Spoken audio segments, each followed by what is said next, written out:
let's talk about D3 Vault of the Drow by Gary Gygax. No PDF today. It has a booklet and a cover sheet which is the map of the kind of big wilderness area we'll talk about today. This is the third and final in the Drow series, the D series after D1 into the Underdark and D2 Shrine of the Kuatoa, and Descent into the Depths of the Earth is in fact D1, and it's number 6 of 7 in the GDQ series after the Giants and before Q1 Queen of the Demon Web Pits. And this covers specifically a journey to the Drow City of Erelhei-Cinlu, which is over a decade, I think, before Menzo Berenzan comes up in literature, about a decade perhaps. So we're talking about the first Drow City, we're talking about Gary's Drow City here.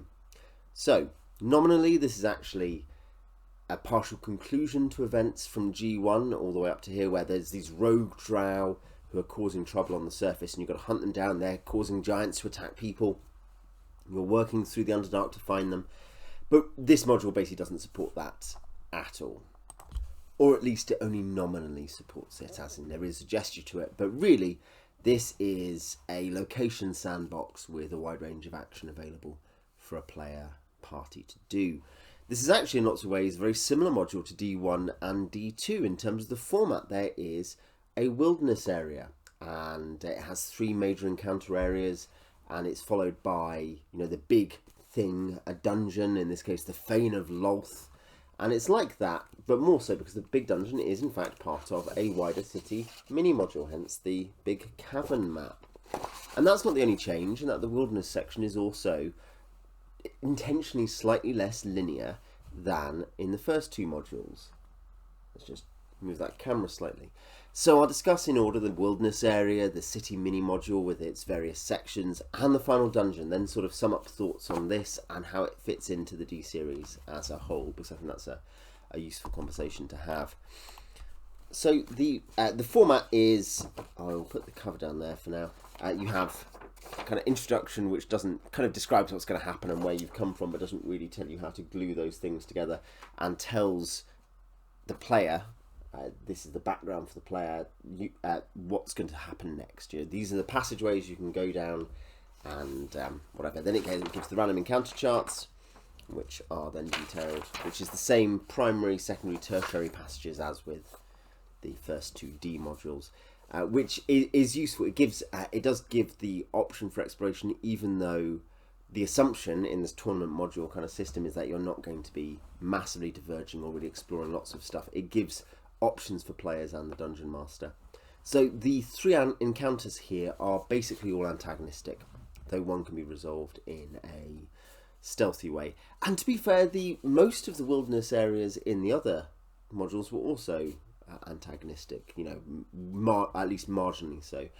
But nonetheless, these are all combat focused. There's a Drow Keep, well detailed, pretty generic in its way, but well detailed. But the players can stealth through, they can use brooches they found, they could just try to sneak through, lots of invisibility or whatever. Then there is a giant spider lair, and then there is an illusory garden which actually houses a succubus and a drow vampire, which there's this lovely illustration here of, and by lovely, I quite like it, but it's a bit over the top. It's very 1978, isn't it? So you can infiltrate and sneak through the keep. The others are just going to be combat, at least if they trigger and activate. And the actual encounters are all good, and they're different to what has come before in the D series. They are a ramping up, I think, from the Drow outpost, for instance. Is that in D1? They are a ramp up from there, I think, because of both the danger, but also the sort of sense of we're getting to a higher point. Oh wow, there's loads of giant spiders guarding the Drow city. Oh, there's a whole Drow fortress, not a patrol outpost, but a fortress, that sort of thing.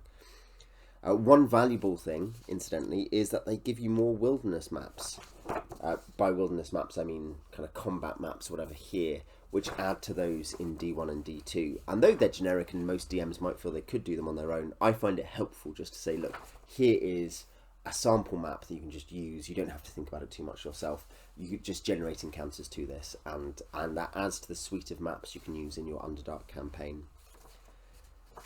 So, Drow Keep, and then There is the spiders. Those are both pretty ordinary. The the spider one does have a weird, incredibly valuable idol, which turns people into giant spiders if they possess it, basically. And that's the gimmick there. So the spiders are just, man, there's loads of giant spiders, but there's also this weird idol, which is a very Gary thing, like, incredibly valuable idol, but it is evil to keep. It will mutate you if you sell it for 200,000 gold, so counting for treasure if you want. And that's a lot of XP, but that is an evil act. The real, I guess, the pièce de résistance of the wilderness area is predictably the succubus and the drow vampire. It has a permanent illusion. It looks like you're outdoors under stars and moon. It's very beautiful, but really it's a trap, as you'd expect. Again, an absolute ton of treasure. We are talking here, we're in the big boy leagues here. There is a basin and a ewer and 2 chalices on the table, all worked gold and set with gems, 3,000, 4,000, 2,500, 2,500 gold pieces respectively. There's 6 gems in a coffer. The coffer is 1,000 gold. The gems are 5,000 gold each. That's just some of it. There's a ring of spell storing with a bunch of spells. There's a set of pipes of the sewers.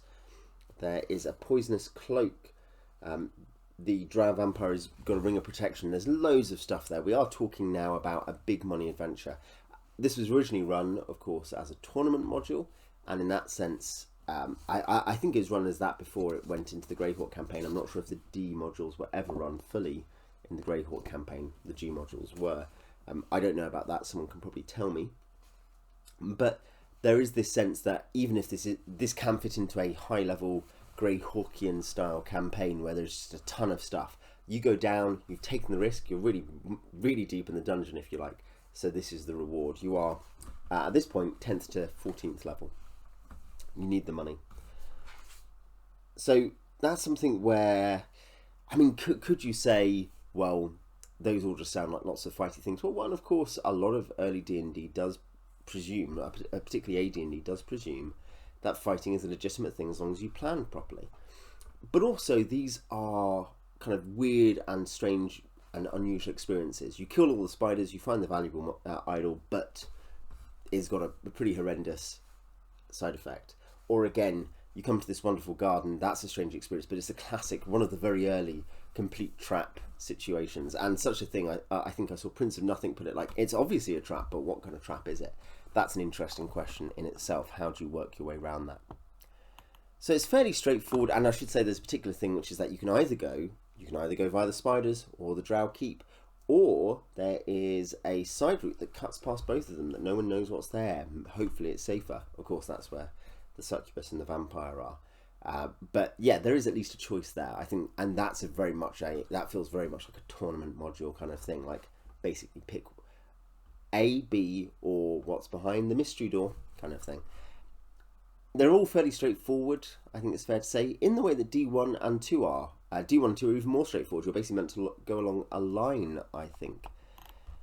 But they are good if you're happy to do something with them in a more freeform setting, and I'll come around to that, but then they're even better.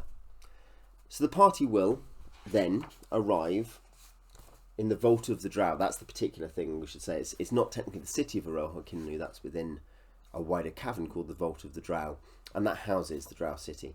It's a city mini-supplement, really, with 11.5 pages, excluding the dungeon key. So you've got the cavern and the city are 11.5 pages of a city mini-supplement of a place to do stuff, and then you get a free dungeon with it, and that is part of the way to think about this, I think. It's dense, it's detailed. I mean, it's Gygaxian, as you can see, incredibly Gygaxian, dense prose. And some people find that obnoxious, and it can be some people would like to highlight it rather than read it straight, but he doesn't waste words, and the relatively low number of illustrations and the 2-column close set single text size really does have its advantages for efficiency for space. It's something where, looking at some second edition books lately, even where they are obviously better set out in some ways, you sometimes realise that there is a loss of compression which can actually make it a bit harder to know where the information is. So I mean, there are cost benefits both ways. So we start with wandering monsters. So let's show you that cavern again. You can see in the cavern there is if you look, you can see there's kind of all this fungal forest and caves and stuff, and then there is a river near the north, and there's a walled city nearby there, and some other bits and pieces. And it's, I guess, it's worth thinking that there are many things your players can end up doing here. This is a sandbox. It's designed. This is the weird thing for a tournament module, is that the way it's presented is as a sandbox, where perhaps the players in the tournament were being pointed toward one thing, but really it is set up to be very open. So there are three, I was going to say rigorously terse language. That's the thing I think is worth saying before we get into the details, just to give examples of how efficient these things are. For instance, summing up a merchant villa, there are 16 of these multiple building strongholds, one for each clan. The small letter designates which villa. Each villa consists of a walled compound with a large house surrounded, that's circa 20 rooms, surrounding a private fungi building, very much then like that. Then a list of what is there, a list, so a garrison list, and then including spells, treasure that's generic, and then details on a very kind of quarter-page list over here of which merchant houses are allied with each other and with which noble house, which is part of the factional game coming in here. So though there is a degree that it feels like you probably want some experience in knowing how to run D&D before you come to this, then again maybe you should. It's a 10th to 14th level module set deep in the Underdark. At the same time, it's all very clear what's happening. It just may not be clear, if you don't know how to run D&D, what to do with the information. So it's terse. The main things it details are, there is the wilderness area with merchant house bases, mushroom forests, caves. Then there is the urban centre of the cavern, Erelhei-Cinlu itself. And then there is the area, the plateau, where the noble house compounds are, and which is connected to the Fane of Lolth, the great temple of Lolth here. The cavern wilderness has, again, a detailed encounter table, the second of third in the module. The cave complexes, there are two cave complexes for the troglodytes and bugbear servants of the Drow. And this is Gygaxian naturalism, isn't it? You know, here is just a garrison list of the things that are there. And some people will hate that, I think. They'll be like, oh, it's just not at all what I wanted. You know, I don't want a realistic setup for this cavern. But you've got to understand that this isn't meant to be. I don't think most people watching this video would probably get this instinctively.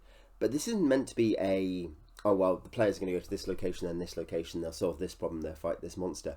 This is meant to be a world where you can go and do stuff, and you are being given details about the 5 caverns of the bugbears, and you've got a few paragraphs on the troglodytes who serve as well. And you know that in each of the troglodyte dens there are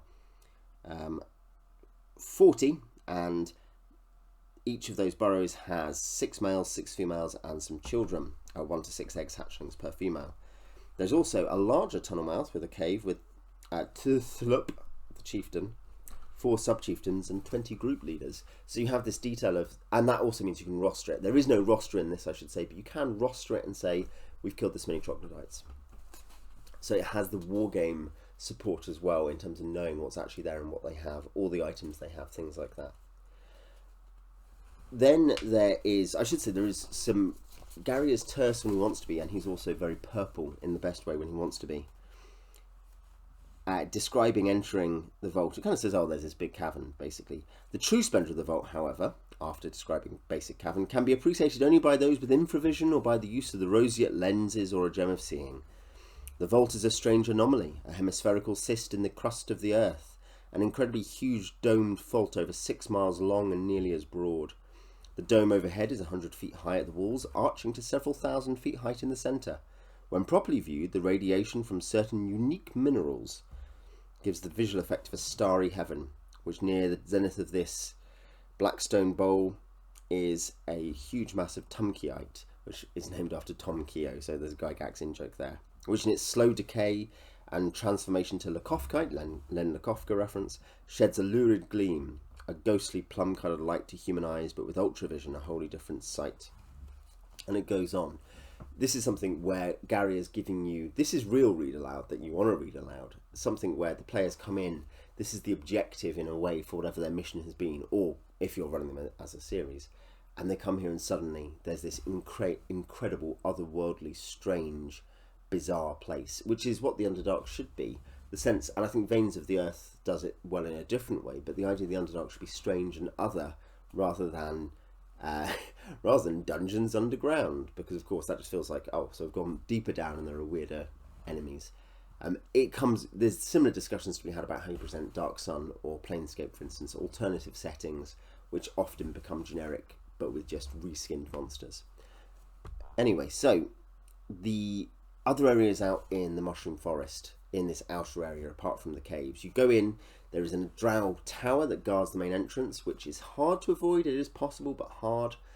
You may want to, but you can sneak past. If you've picked up stuff from Drow on the way, you can pick it up and say, oh look, I am approved by this merchant house, I'm approved by this noble house, and you're allowed in.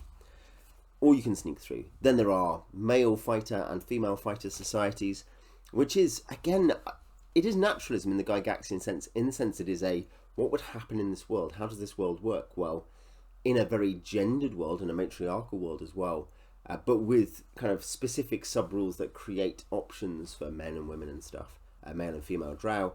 This is the way it works. That's what he's saying. And there's the merchant houses I've already briefly mentioned, the 16 villas, and then there's a big storehouse where all of the merchants store their stuff.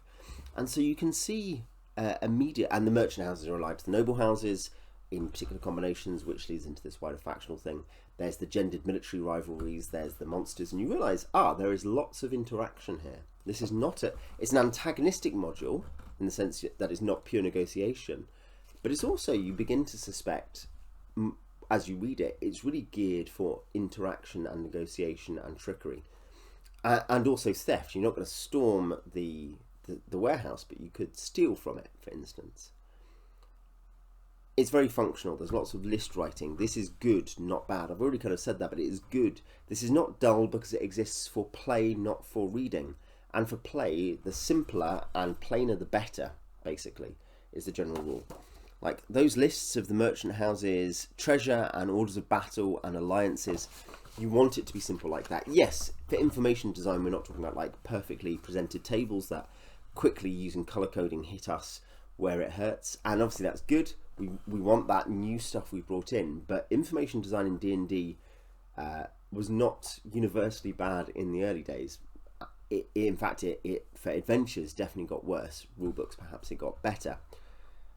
There are lots of moving pieces, and you can find the details quite quickly by going to the right section. As I say, it may require a degree of experience and skill to get the moving pieces together, but then I think that's fine for a high-level module. And this is about as high-level, apart from Isle of the Ape, that Gary got, really. This was up at the top level of that, because he didn't, obviously, chiefly write Q1, and that was chiefly by Sutherland. So the city of Erelhei-Cinlu itself is given a few pages. It has a negotiation entry point, the Great Gate, and then it's got 2 pages on the city itself. So you have to negotiate your way in, but you don't have to be Drow to go there. It doesn't hurt, but you don't have to be Drow.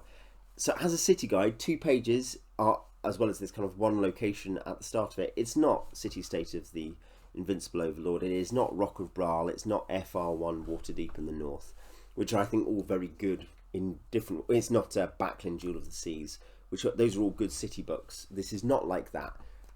It does, in terms of how dense the information is. In one of those books, this would take many more pages. So in that sense, you've got to think, oh no, actually it is a lot of information when you think about it. But it offers a lot of bang for buck, even within that relatively dense presentation. It gives a general summary of the environment, it gives you security measures, how things work, it gives you explanations of why it's dangerous to go there, and then there is another encounter table. It gives you its own specific rich environment. In this case, it's not based on passages or environs, which it was for the wilderness area, the cavern wilderness, but rather main thoroughfare and backstreet alleyway. Now, the one thing I'd say is this is part of the whole, what gameplay is this supporting? This does not really, except in a very brief thing here, support any specific thing. It doesn't say, well, the adventurers are here to find out about X or Y, so this is how they'll find out about it on the whole. It does give a hook in here. It doesn't give that sort of detailed support, and that is a criticism, because it does mean that even as an experienced DM, you're going to come and have to think, what locations are there? It kind of gives examples of places your players might go. Pretty much, I think it gives one example of, oh, you might see this kind of, you might go, if you see these people in a tavern, it might be like this. So there's an assumption that your players will come knowing the kinds of places they want to go, and that is on the DM. And that is a criticism of this that really I could have done with a page on locations within the city.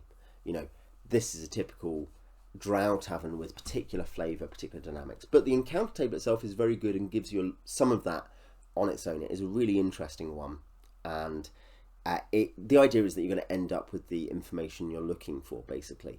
And so you have the information here to generate a few locales, have some encounters, and then if you want a full city, you've got to put the work in. The encounters are very interesting, and they're a guide to the dynamics that could be explored in that city that you're developing. Notably, there are interactive encounters. It's not really combat focused, it can be, but there are other surface dwellers who are here to negotiate or to worship or whatever else. And even more interesting, and there are kind of just random drow you might fight, and there are other monsters on this that aren't listed here, like 5 to 8 ghasts, or a succubus, or and it does say there's demons, but mostly you don't have to fight them because the demons are here as honoured visitors, for instance. Interestingly though, and this I think begins to open up something in what Gary sees as the factional environment again. We've already seen some of that outside, but here it is that if there is a drow rake band, 60% it's drow, half drow and half orcs. 40% it's likely to be drow elves and half drow, human cross. So drow elves presumably meaning here half dark elf, half high or wood elf or whatever. And those are neutral to neutral good in alignment, and they oppose the current regime, and they oppose the demoness Lolth, and they can help you find the Fane of Lolth, and they will even go with you if you have a plan.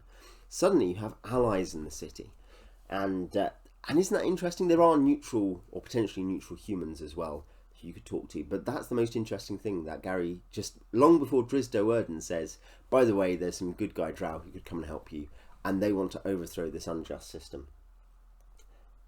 Then, so that, as I say, that is this section, these 2 pages of the city. Then we move on to the Plateau Beyond, the flying bridge and the Plateau Beyond, which is where the noble houses are. And in the tournament module, I guess what happens is you go through the wilderness, then you have to negotiate a way to the city, and you might talk to some merchants about getting into the city. Then you go and you have to get your way through to the noble houses, so it becomes a gauntlet.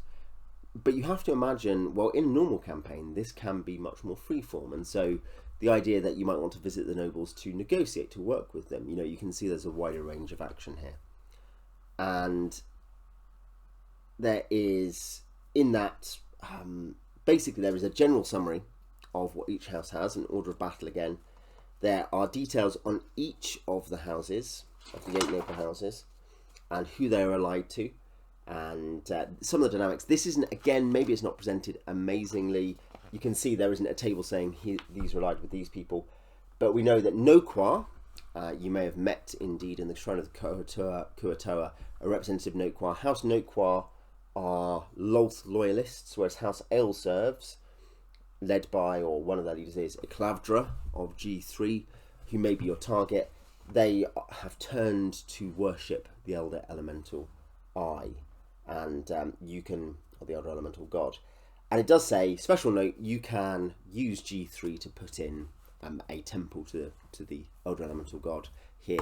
This is a hint, by the way, to the module that you presume this should be, which is that you end up going and fighting the people who have been causing trouble on the surface, who it turns out are heretics. That's a great twist. The idea that, oh, we find out the Lolthites, they're not trying to cause any trouble. They're evil, but they don't want to mess around with the surface, whereas these rebels, these heretics are. Again, you've got a third faction. The information design here isn't perfect, but it is kind of interesting to discover as you read, oh, okay, Gary envisions a 3-way standoff potentially between a minority of rebels and loyalists, orthodox drow, and heretic drow. So that's all fine, basically. It is good, it gives you lots to work with. Again, maybe it could be better presented, but we're big boys here. We've come here willing to work. So this is, when you see it as a location-based game, he is just trying to give you, I guess, the information to make that tinderbox go. And that comes up, for instance, I think, as an example, with the fact the dungeon is the Fane of Lolth, not another Elder Elemental God Temple. He's already done that. You can go back and do it yourself. But he wants to give you as much new material to make this a living environment as possible. More cynically, you could say he wrote this, ended up tacking it onto this other story because he wanted to run it as a tournament module. Is probably somewhere between the two, I think. It probably is cynical, but also there's a degree of I want to create and add and give. At this point, Gary is at his best writing stuff, and I think there's probably some degree of sincere desire to add content. So you have found the information to get to the Fane of Lolth in the generic tournament module, or wherever you want to go, and that's the last thing. There is the Fane of Lolth, and there's not very much that I really want to add about the Fane of Lolth. It is not Gary's best dungeon. It is fine. It is a 5-level or 6-level dungeon, including a dungeon level, a cellar level. It's a 6-level building, and it has very functional, lightly keyed, but nice, well done bits of description. The foyer of the temple is deserted. The black stone of the floor is shot with web-like traceries of white, and the marble pillars are veined with black webbing. Atmospheric. But probably the big thing to take away is not like, oh, it's overall it's an okay building. It's a base assault in that sense. You're assuming you're going to fight or destroy something. But really that there are a couple of very weird things going on here which are not... Well, there's 3 things worth noting.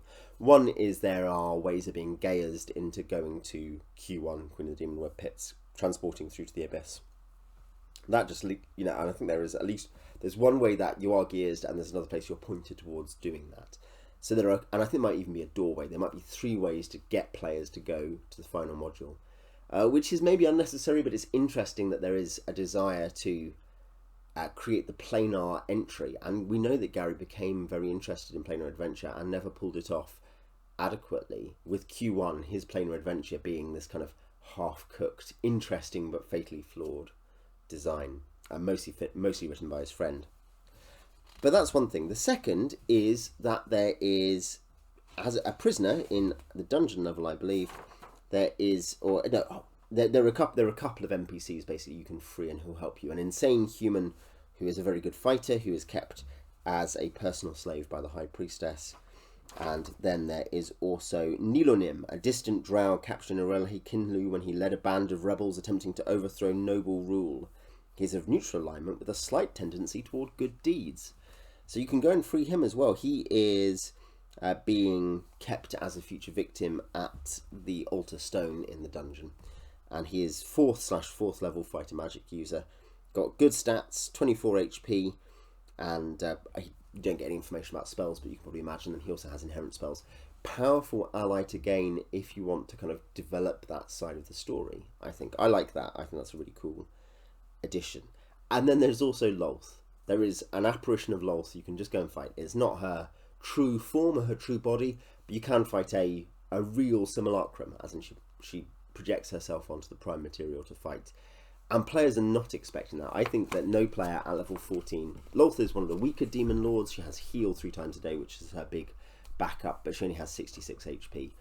And so a 14th level party can lay down a lot of that, even versus her very good AC, which is minus 10 in spider form. So even versus AC minus 10, a 14th level party could be laying down some serious damage every turn.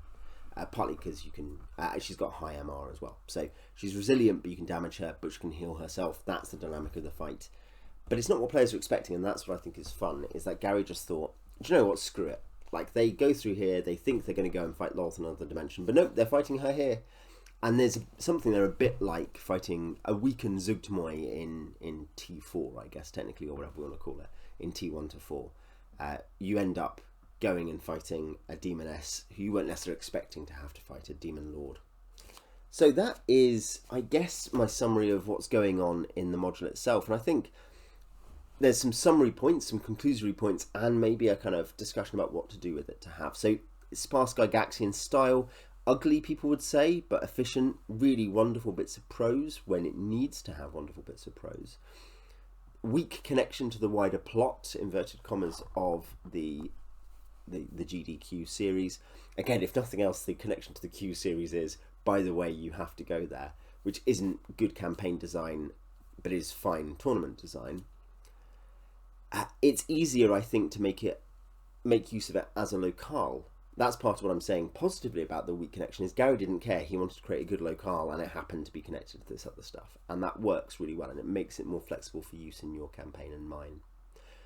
Put together with D1 and 2, and perhaps remapped, Gary's Underdark is as rich an Underdark adventure as Night Below, I think, with very different destinations, style, weaker wilderness area, maybe a kind of more interesting overall environment, but with kind of less support for the exploration. I don't know, it's kind of hard to directly compare. It is literally shorter, it has fewer areas, fewer things to do, but there is more potential probably in it than in Night Below. Is it Gary's best? And I ask that because it's something where I think, is it Gary's best? It could be. The top tier, I think, apart from this, I would say, are S1, S3, WG4, T1 and B2. So you can go and check those codes if you're not sure which ones I'm referring to. They all come to mind in the top tier. G3, Hall of the Fire Giant King, and perhaps D2, Shrine of the Kuo-toa, are very close. This is, I think, a more serious and flexible naturalistic module than S1 or WG4. It has fundamentally much more going on than B2. Obviously, it's not the same function in a campaign as B2, but I'm trying to compare, in that sense, fruit to fruit, not apples to orange. Do you know what I mean? And I think, in that sense, it is a much more flexible and open and useful product for that side of things. It's really more complete than T1, because remember, T1 needs really more low-level content. Some people will strongly disagree, but a problem with T1 is that it doesn't support anything other than you talk to some people and then you go somewhere else, and maybe there's some stuff the DM can add in if they want, which we mostly do when we run it. I have in my campaign of that. On the other hand, T1 creates a much richer small-scale urban environment than this does. The city guide here is much shorter than the village guide. Do you know that? And that's a valuable comparison, because you think Homelet gets all those pages, maybe too many pages, but all those pages to make it real. Erelhei-Cinlu gets far fewer and is really a toolbox rather than a location. G3 and S3, probably D2 and WG4, offer better dungeon environments specifically, if that's what you're looking for. The Fane of Lolth, in that sense, is a second tier Gary dungeon with some interesting features. It is not up there with G3 or S3 particularly. In my judgment, this might be therefore the best all-round product. It has a combination of things. It has some useful wilderness stuff. It has a really cool setting to go and do stuff in. It has a functional, solid dungeon without being his best. It has all those bits. It does all of those to some degree, but some of his adventures do specific stuff better. It's also interestingly his only real city module, not his only settlement, but his only city module. And he offers a lot of good stuff here in only a few pages. Would I say it's his best? I don't know. I'm not sure it quite beats some of those top ones for me. But it has to rank up there because of just how wide-ranging and well-executed it is. If you have run this module, if you have read it, if you have played in it, tell me what you thought in the comments, and also maybe what other good Underdark modules are there. Whose Underdark do you like most? Is it Carl Sargent or Gary Gygax or whoever else? Chris Perkins from Out of the Abyss, I think, did that one, didn't he? I don't think that's going to get many votes, though. It is an interesting module. But yeah, tell me those things. What are your favourite Underdark modules as well? In the comments. Till next time.